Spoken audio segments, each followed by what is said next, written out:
So Mr. Shifty is available for the PC via Steam and the Nintendo Switch via the eShop. So Mr. Shifty is basically a top-down, sort of puzzle-based melee brawler, but the unique selling point is that Mr. Shifty has a short-range teleporter. Now you can only engage in melee combat.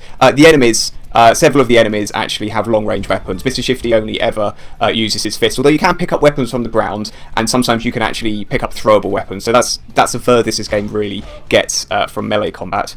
Like Hotline Miami, each area is sort of this little self-contained bit where you turn up in an elevator. You have to make your way through the level, either by killing everybody in the level or solving some sort of mild environmental puzzles. And I do mean mild. It is more about your ability to basically wipe out everyone that's on these levels, and then you basically get to another. When you've killed everyone, the elevator opens and you go up another floor. The story, and there is again the story I would also describe as mild actually. This is the lair of this terrible criminal syndicate, and Mr. Shifty and the woman who's talking to him in his via his earpiece. They're basically going into basically take this plutonium that this evil guy has cooked up. Harness the bad, really. That's right, yeah, and it kind of progresses a little bit from there.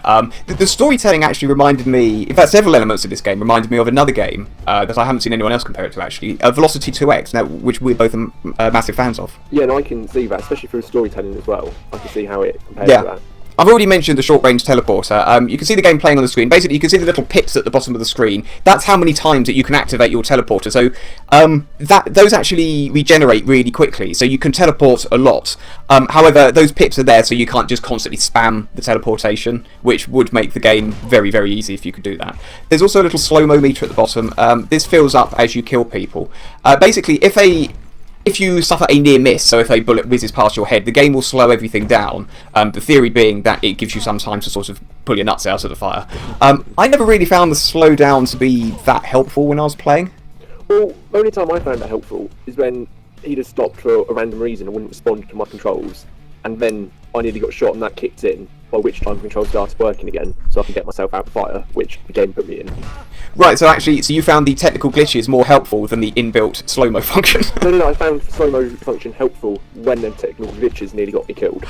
So they helped you when they were the technical... Okay, so just to explain about the technical glitch. Now, I played this game mostly on the Switch. I played it a little bit on the PC. You played the PC version. I noticed in comparing the two versions directly that there was quite a bit of slowdown on the Switch version. Much more so, actually, when it was in handheld mode, which is mostly how I played the game. When I plugged it into the TV, it helped. But it was still there. The Steam version, this surprised me. I didn't think there'd be any slowdown at all. Running on a monster PC, there were still some bits of slowdown, and your PC is no slouch either. And it wasn't really slowdown. I encountered more not responding. Pauses, weren't they? Yeah, only character pauses though. It sounds like we might be talking about different glitches here, actually, which makes it even more interesting, doesn't it? The game is really nicely presented. I've seen other people criticise the graphics. I don't think that's fair. I think the graphics are absolutely fine. They are very similar. Art style, yeah. Yeah, the art style was very good. It's a sort of cell shaded. It's all very simple, which is fine. It's an indie game. But what actually makes it really nice was the high degree of environmental damage. So when you teleport through things, they basically explode. There's filing cabinets exploding and paperwork blowing off desks as you teleport through them. And when you punch people through things as well, so you can like punch people out of windows and they go plummeting to their death. I felt all of that really made the combat even more satisfying than it was already. Absolutely. Like you can pick up pillows and keyboards to use as weapons. And a mop. Yeah. And of course, I did mention some mild environmental puzzling. As you go through the game, there are things, there are environmental hazards as well, actually, such as lasers and so forth. And you can get to PCs and basically hack these lasers so you can try and kill the enemies with them rather than the lasers killing you. Some of the environmental hazards, particularly later on, were actually quite a challenge to get through, especially those lasers. Yeah, it's almost too difficult in a way. I'm going to put my cards on the table now. I really, really loved Mr. Shifty for so many reasons. I loved the teleportation, the combat was really meaty and satisfying, but there was just one thing, one design flaw, and I think it's a feature in the developer's mind. It's a flaw in my mind, though, and that is the fact that you die in one hit. Basically, one hit kills. And I found that highlighted checkpointing as well, because I mean, I got to the end of this one of the laser sections so many times just to get killed right at the last moment and have to do the whole thing again. Yeah, this is the thing, because most of the floors are actually split up into rooms, and when you go into another room, you get a checkpoint, and that's fine. But then every so often, so for example, at the end of every floor, there's normally a long fight. And as well, as you mentioned, some of the floors have quite elaborate, obstacles, laser puzzles, and so forth for you to get through. In those situations, yes, exactly. In those situations, when you basically spend several minutes either fighting your way through the level or teleporting your way through lasers, only to die at the very last moment because of that one-hit kill system, you're right, it highlights the lack of checkpointing in those slightly longer sections, and it becomes frustrating and annoying because you're basically playing the same thing over and over and over again, just grinding away, trying to get past that point.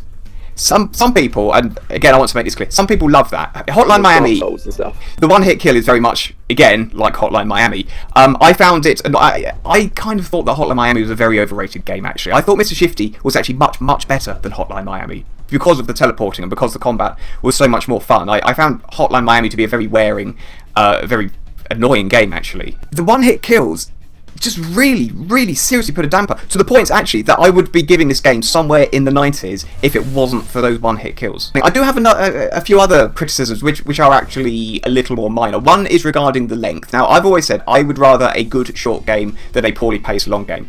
The pacing in this game is great. It is very short. You can whiz through it in a little under 3 hours. However, I think for a game that is, I believe it's around about £13.50 on Steam and in the Nintendo eShop, I would have liked to have seen the price point a little bit lower considering it's such a short game, or I would have liked to have seen, I mean, there's actually one point about a quarter of the way through, I think it is, where you have to find a secret room, and I would have actually liked to have seen that all the way through. I wanted to see collectibles, so basically in each level, rather than, you beat everyone up and move on, just to sort of give you a reason to hang around, explore, rifle through a few filing cabinets, see if you can find a secret door or something. And it could even add some replayability to it as well. It absolutely would have done. It would not only have helped the longevity, but yes, you'd have had a reason to play through it a second time. Because I mean, although you can play through it again and try and die less or try and get through it more quickly, I didn't really find that was much of a motivator. So that really is my only other substantive criticism of the game. But it's the one, I can't get past the one-hit kills. I can't get past it, and even when I actually went back and recorded some footage from the PC version after I'd completed the Switch version,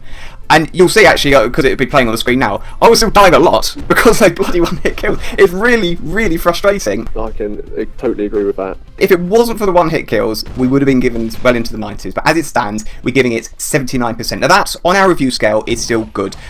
It could have scored much higher than that if not for the one-hit kills, and indeed for some slightly suspect checkpointing, and the technical issues as well, and the general lack of replayability. But I do have to point out, if you can, I think the best way to buy this game will be in a sale. If you can get this for about £7 or £8, I think you'll have a really good time in it, because the teleportation combat is absolutely magnificent. It really is enough to put it past so many of those design flaws.